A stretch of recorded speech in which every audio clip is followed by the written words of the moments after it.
लौट जाते हैं। जब राजधानी में पहुंचे तो एक दिन उन्होंने अपनी तिजोरियों को खोलना शुरू किया।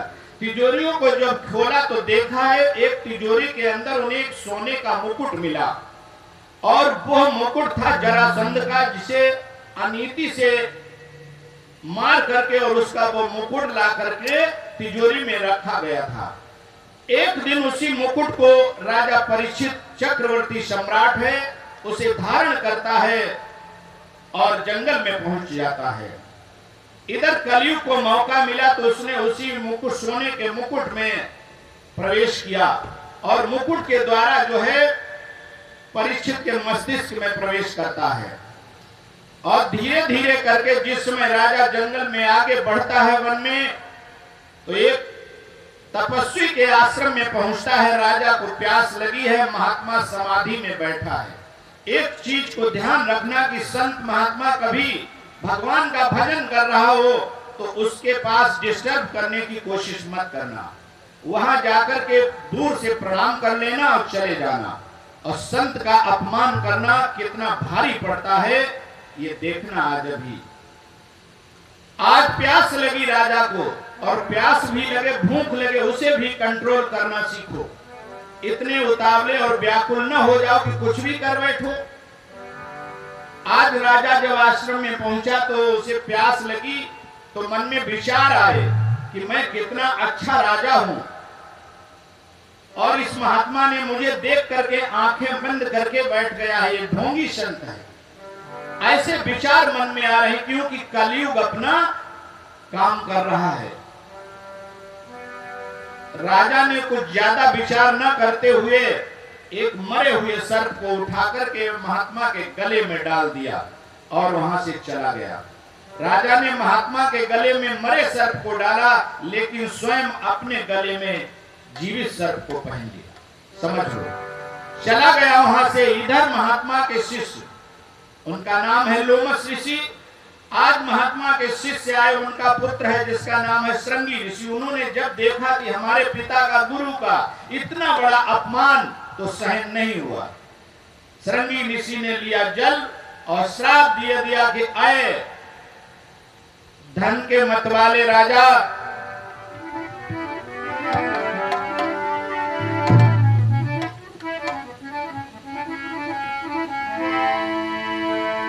आए धन के मतवाले राजा, ओ माया मद के दीवाने, अब लिख रखी है मौत तेरी, सुन ले अब विश्व विधाता ने।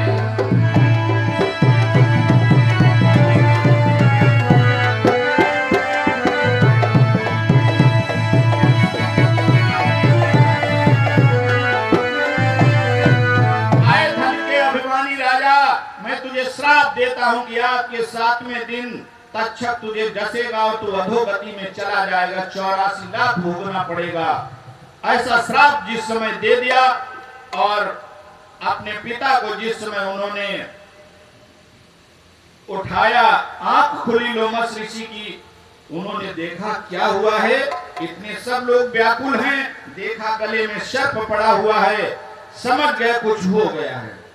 कहा क्या हुआ, तो सारी बात श्रृंगी ऋषि ने कहा कि वो अभिमानी राजा परीक्षित विष्णुरात यहाँ आया, उसने आपके गले में सर्प डाल दिया और यहाँ से चला गया, मैंने उसे श्राप दिया है। कहा क्या श्राप दिया, कि आज के 7वें दिन से तक्षक डसेगा और वो अधोगति में चला जाएगा। ओह,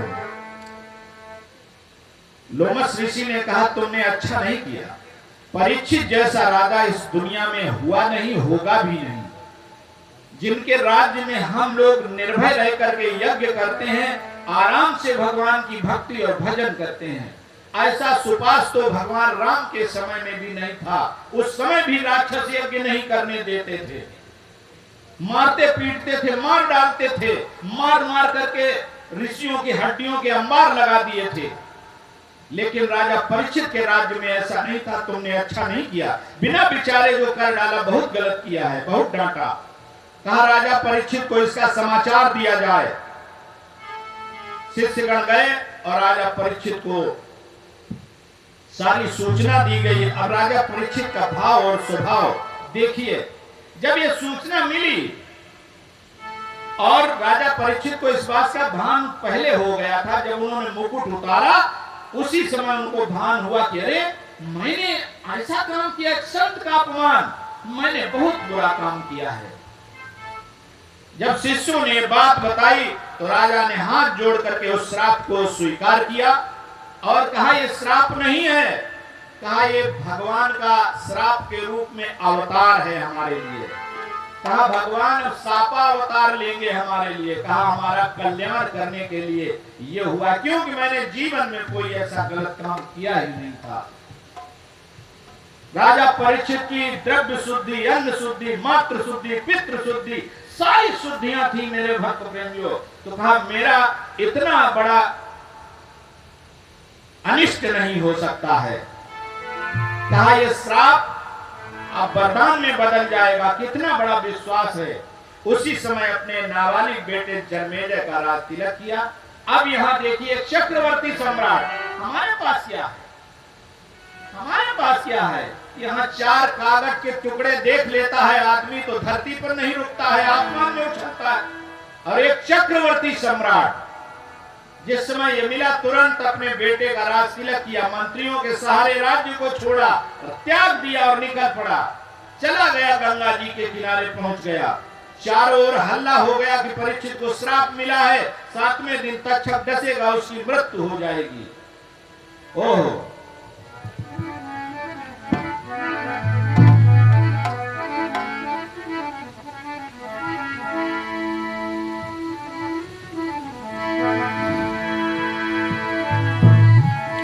वो दृश्य हो आंखों में है, निर्मल गंगा लहराती है। राजा के सिर पे मौत लिए सेली कफनी दिखलाती है।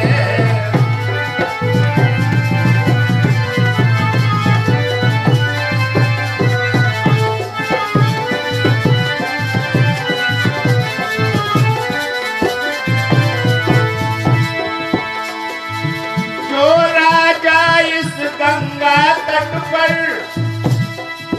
राजसी भेष में आता था, वो आज समय के चक्कर में योगिया भेष दिखलाता था।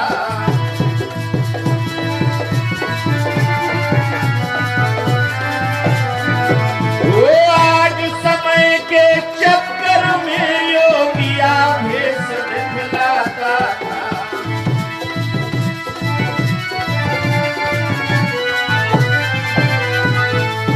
आज जो सोने और चांदी के ढेरों का हिसाब लगाता था, आज अपने की मरने की घड़ी निहार रहा है। एक क्षण में क्या हो गया लोगों, देखिए। तो इस दुनिया का क्या भरोसा है कि किस समय क्या हो जाए। सुबह को निकले, शाम को आओगे नहीं आओगे, इसका कोई भरोसा नहीं है। श्वास अंदर जाएगी बाहर आएगी कि नहीं आएगी। फिर घमंड किस बात का, फिर घमंड किस बात का। आइए भक्त प्रेमियों, धीरे धीरे करके ये चारों तरफ सूचना फैल गई तो 1-2 नहीं, हजारों की संख्या में जा करके वहां संत महात्मा लोग एकत्रित हो गए। कहा राजा परीक्षित तो अच्छा राजा है, इसको बचाया कैसे जाए, इसे अधोगति में न जाए, क्या उपाय किया जाए। 88,000 महात्माओं का संगम जमा हुआ, लेकिन किसी की समझ में नहीं आ रहा। भगवान की प्रेरणा हुई। उसी समय एक नई उम्र का तपस्वी चला आ रहा है, सामने से मालूम पड़ता है दूसरा सूर्य उदय हुआ है। ऐसा प्रभावशाली व्यक्ति आ रहा है तो सबने यही समझा क्या सूर्य भगवान आ रहे हैं, खड़े हो गए। जिस समय पास में आए हैं, 16 वर्ष की अवस्था है, नाम है सुखदेव। सभी संत महात्माओं ने हाथ जोड़े और प्रणाम करने लगे। कोई उनका बाबा लगता है, किसी के वो पोते हैं, कोई पिता लगता है, उनके बेटे हैं। ये जब राजा परीक्षित ने देखा तो मन में विचार करने लगा कि अरे ये सब क्या हो गया है। बाबा पोते को प्रणाम कर रहा है, पिता बेटे को प्रणाम कर रहा है, ये इन ऋषियों का कौन सा ज्ञान है। व्यास जी समझ गए राजा परीक्षित के हृदय की बात को। उन्होंने कहा, राजन, संसार में उम्र बड़ी नहीं होती, संसार में उम्र बड़ी नहीं होती है, ज्ञान बड़ा होता है। और कहा, जिस समस्या का हल हम लोग नहीं कर पाए हैं, उस समस्या का हल ये करेंगे। राजा परीक्षित ने दंड की भांति लेट करके सुखदेव जी को प्रणाम किया। सुखदेव जी ने परीक्षित को उठा लिया, हृदय से लगा लिया, कहा, राजन, समस्या क्या है। राजा ने कहा, महाराज, इस तरीके से मुझे श्राप मिला है, 7वें दिन मेरी मौत निश्चित हो गई है, वो भी सर्प के काटने से। और सर्प जिसे काटता है वो अधोगति में जाता है। हमारा कल्याण कैसे हो। कहा, चिंता मत करो, तुम्हारे पास 7 दिन है। सूर्यवंश का एक राजा था जिसका नाम था खटवांग। उसका 2 घड़ी समय बाकी रह गया था, 48 मिनट, और उसका 48 मिनट में ही कल्याण हो गया था। राजन, तुम्हारे 7 दिन बाकी हैं, तो जो 7 दिन में तुम्हारी आत्मा का कल्याण करने वाला उपाय है, मैं वही करूंगा। और अगर चाहे जितना कम समय होता, वो उपाय भी मेरे पास है कि तुम्हारी जीवात्मा का कल्याण हो जाता, जन्म मरण से रहित हो जाती। चिंता न करें। अब आप बताइए, आपको चिंता क्या है। तो 2 प्रश्न किए महाराज परीक्षित ने। कहा, महाराज, ये बताइए कि जिसके सामने मौत मुंहबाए खड़ी हो, उसे क्या करना चाहिए, और मनुष्य मात्र का कर्तव्य क्या है। मौत जिसके सामने मुंहबाए खड़ी है, उसे क्या करना चाहिए, और मनुष्य मात्र का कर्तव्य क्या है, उसका कल्याण कैसे हो। सुखदेव जी महाराज ने कहा, आप चिंता न करें, हम वही उपाय करेंगे, और मैं तुम्हें श्रीमद् भागवत महापुराण का सत्संग श्रवण कराऊंगा, जिससे तुम्हारा 7वें दिन कल्याण हो जाएगा। आज राजा परीक्षित बड़े प्रेम के साथ पे आसन लगाकर के बैठे हैं। कुछ नियम बताए हैं श्रोता वक्ता के, कि कहीं भी कथा होती हो, उस कथा पंडाल में आप जाएं, जैसी व्यवस्था हो, जहां जगह मिल जाए वहीं बैठ जाओ। ये ना देखो कि कहीं ऊंचा सा स्थान मिले और जो जहां बैठ जाओ वहीं बैठ जाओ। भगवान की सारी वसुधा परमात्मा की है, कण कण में वो समाया हुआ है। कल मैंने आपको बताया था कि भक्ति और ज्ञान, भक्ति क्या है, ज्ञान क्या है। भक्ति वो है जो सब में ईश्वर का दर्शन करती है, और ज्ञान वो है जो संसार को मिथ्या मानता है, परमात्मा को सत्य मानता है। ये ज्ञान है, लेकिन लक्ष्य दोनों का एक है, प्रभु की प्राप्ति। भक्ति से भी प्रभु की प्राप्ति है और ज्ञान से भी भगवान की प्राप्ति है। लेकिन यदि भक्ति का साथ ज्ञान को नहीं है, तो ज्ञान अहंकार हो जाता है। इसलिए भक्ति और ज्ञान को साथ लेकर के तब ईश्वर का भजन करो, तो परमात्मा सुगम है। आइए प्रेमियों, आज जिसमें सुखदेव जी महाराज आसन पर विराजमान हुए, कथा सुनने के लिए 88,000 ऋषियों के साथ में महाराज परीक्षित बैठे हैं।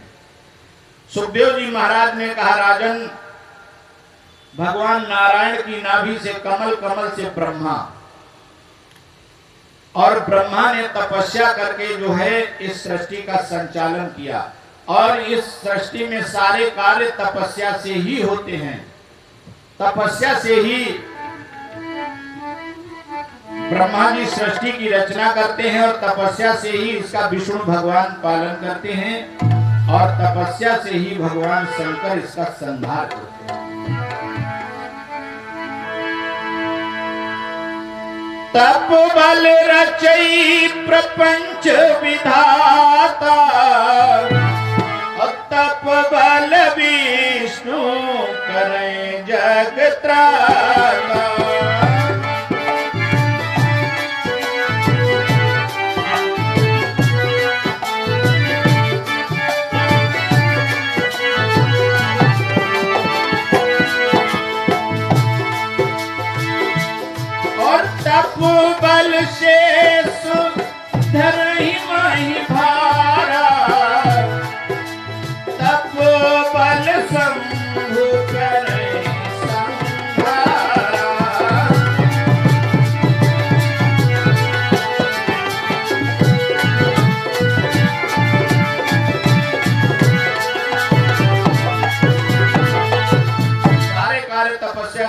सुलभ होते इस संसार में ब्रह्मा जी ने तपस्या की तो आकाशवाणी हुई कि अब तुम सृष्टि की रचना करो।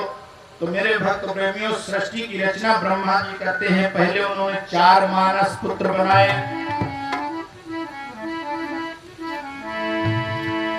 प्रथम रचे सन काति उदारा, शनक सनंदन सनत कुमारा।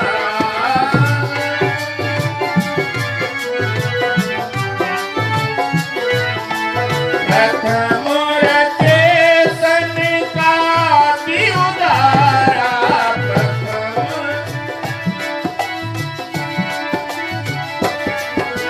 शनक सनंदन सनत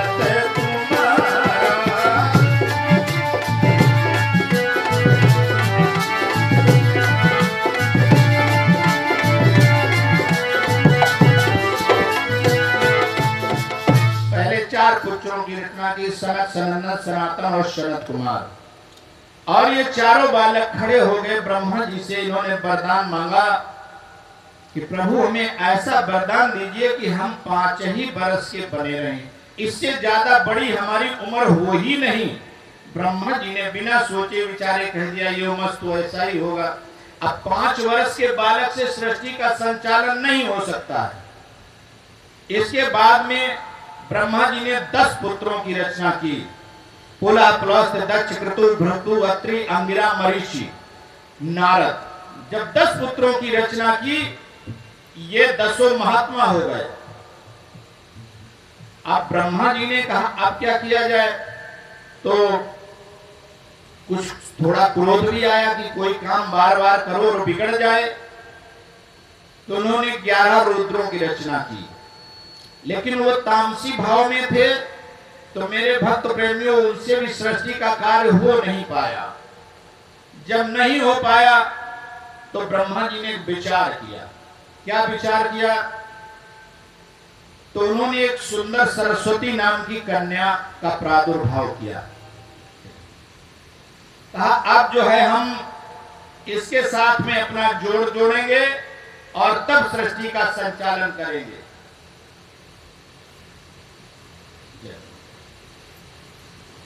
आज भक्त प्रेमियों, जिस समय ये विचार मन में आया उसी समय नारद जी खड़े हो गए। कहा पिताजी गलत बात, अभी तो सतयुग का शुभारंभ ठीक से हो भी नहीं पाया, और जब आपकी ही भावना बन गई है कि अपने द्वारा बनाई हुई कन्या से आप पति पत्नी का रिश्ता जोड़ करके सृष्टि संचालन करेंगे, तो आगे सृष्टि क्या करेगी।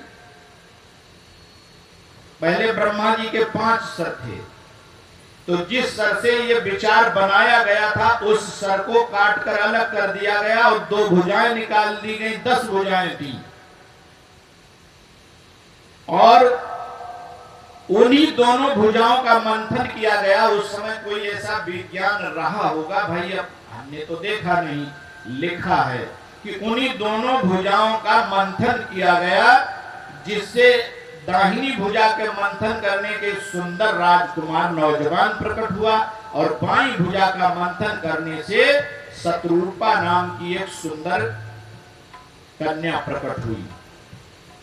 उन्हीं का आपस में जो है राजा और रानी बनाया गया, स्वयंभू मनु और शत्रुपा का।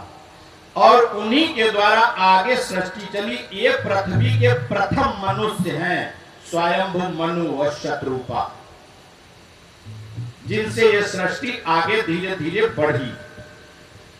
इन्हीं मनु और शत्रुपा के संयोग से 2 बेटे हुए, उत्तानपाद और प्रियव्रत, और 3 बेटियां हुई, देवहूति, आकृति और प्रसूति। प्रियव्रत तो अपने जमाने के बहुत अच्छे वैज्ञानिक थे। उस समय उन्होंने एक दूसरा सूर्य बना दिया था। ये रात क्यों हो जाती है, रात हो ही ना, दिन ही दिन रहे। तो दूसरा सूर्य ऐसे कक्षा में स्थापित किया कि जब ये इधर अस्त होता था तो इधर वो निकल आता था, जब ये अस्त होता तो वो अस्त होता था, तो रात होती ही नहीं थी। तो ब्रह्मा जी ने समझाया, कहा बेटे अच्छी बात नहीं है, सृष्टि नष्ट हो जाएगी, इसके लिए निद्रा भी जरूरी है, रात्रि भी जरूरी है। तब उन्होंने अपने उस सूर्य को विलीन कर दिया। ऐसे विलक्षण वैज्ञानिक थे। और आजकल लोग कह देते हैं कि नहीं अब विज्ञान बहुत बड़ा हो गया है, लेकिन परमात्मा के विज्ञान की और इस विज्ञान की कभी बराबरी नहीं हो सकती है। वो भी बहुत बड़ा विज्ञान है। ये जहां ये विज्ञान बिल्कुल समाप्त होता है वहां से वो शुरू होता है, वहां से उसका विज्ञान शुरू होता है। जहां ये पृथ्वी का विज्ञान समाप्त होता है तब वो शुरू करता है।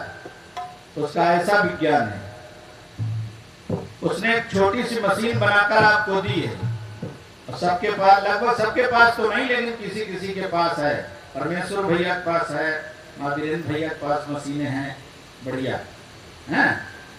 ऐसी मशीन बनाई है कि उसमें घास फूस भूसा भर दो, चोकर डाल दो और दूध निकाल लो।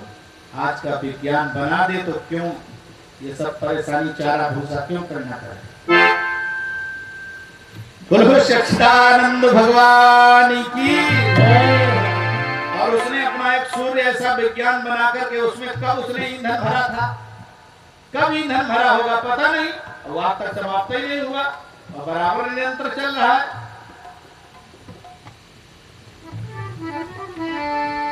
आइए प्रेमियों, देवहूति का विवाह कर्दम मुनि से हुआ, जिसमें भगवान कपिल नाम का अवतार और अनसुईया आदि 9 पुत्रियां हुई। जो ब्रह्मा के रचे हुए 10 पुत्र थे, नारद को छोड़ करके वो 9 पुत्रियां उनको विवाही गई। और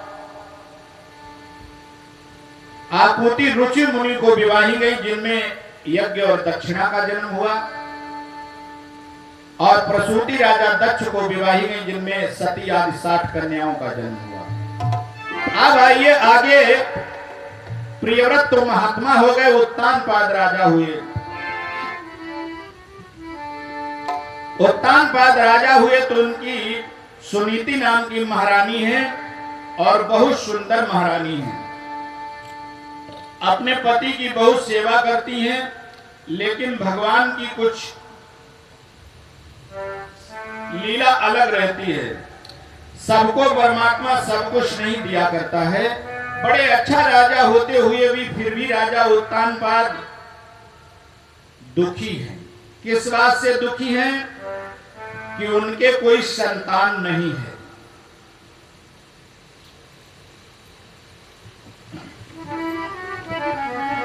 तो महाराज उत्तानपाद एक दिन महारानी से जब ये बात बोले तो महारानी कहती है, महाराज इसमें न हमारा दोष है न आपका दोष है। और इतने दिन तक क्या बोले हैं, इतने दिन तक संतान नहीं,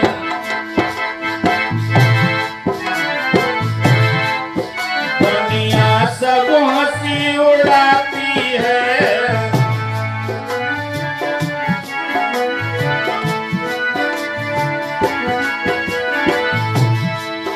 महाराज ने बल कहलाते हैं, ये दासी मान कहाती है।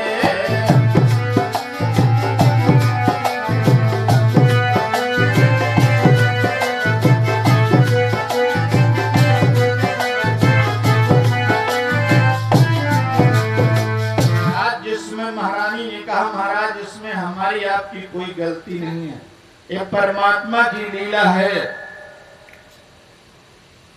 श्री सुखदेव जी कहते हैं, राजन परीक्षित, बड़ी देर इस पर मंथन चलता रहा तो रानी सुनीति कितनी सुंदर विचारों वाली महारानी है। उसने उत्तानपाद से कहा कि महाराज एक काम करिए। कहा क्या?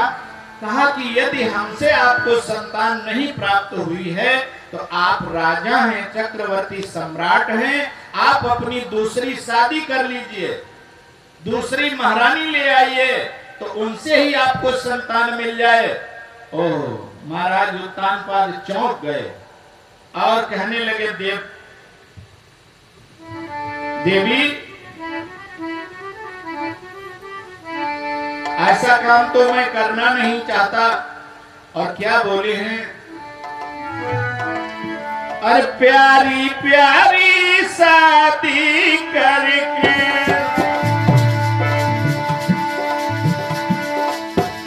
जीवन भर न शादी होगी, जीवन भर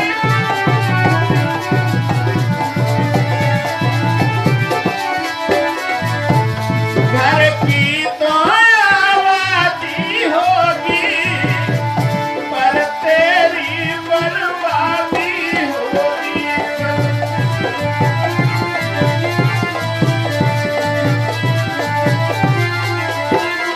और क्या बोले, सुनिए महारानी, जिस घर में दो नारी होती उसमें दो नाली बहती हैं, दोनों ही दो तरफ निकलती हैं, घर में तो ये गुना रहती है।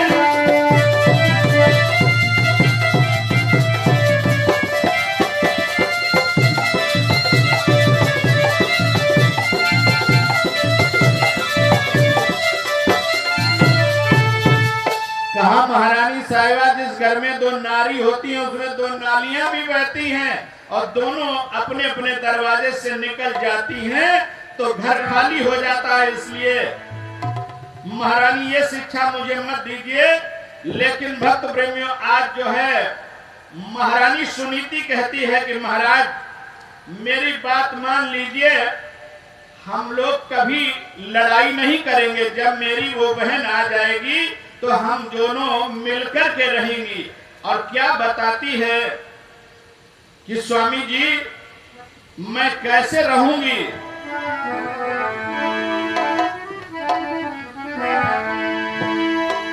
मैं गंगा अपनी यमुना को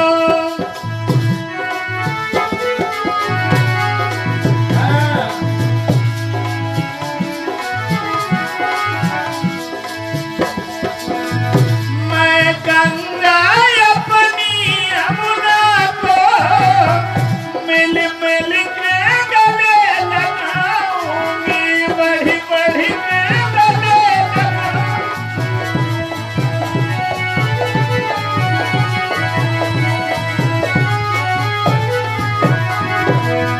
फिर अच्छे बन की बात तुम्हें, फिर अच्छे बन की बात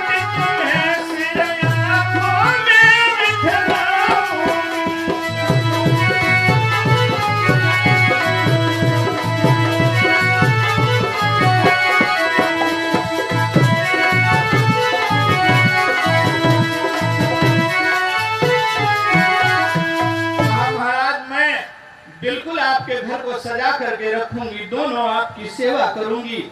जैसे प्रयागराज में गंगा और यमुना मिली हैं, उसी तरीके से आपको अक्षय वट बना करके बीच में सुशोभित करूंगी, आपकी सेवा करूंगी। आप चिंता न करें, विवाह कर लीजिए। आज महाराज उत्तानपाद ने सुरुचि नाम की महारानी से दोबारा विवाह कर लिया। और जब सुरुचि का डोला आकर के अयोध्या के राजमहल के दरवाजे पर उतरा है, महल से दासी आती है, कहती है महारानी साहिबा महल में चलिए, आपकी बड़ी बहन आपको याद कर रही है। उसी समय जो है आग बबूला सुरुचि हो गई, आंखें जलने लगी और कहने लगी क्या कहा, इन महाराज के कोई दूसरी भी महारानी है? कहा हाँ, वो आपसे बड़ी हैं। महाराज को पास में बुलाया और कहने लगी है सुरुचि कि महाराज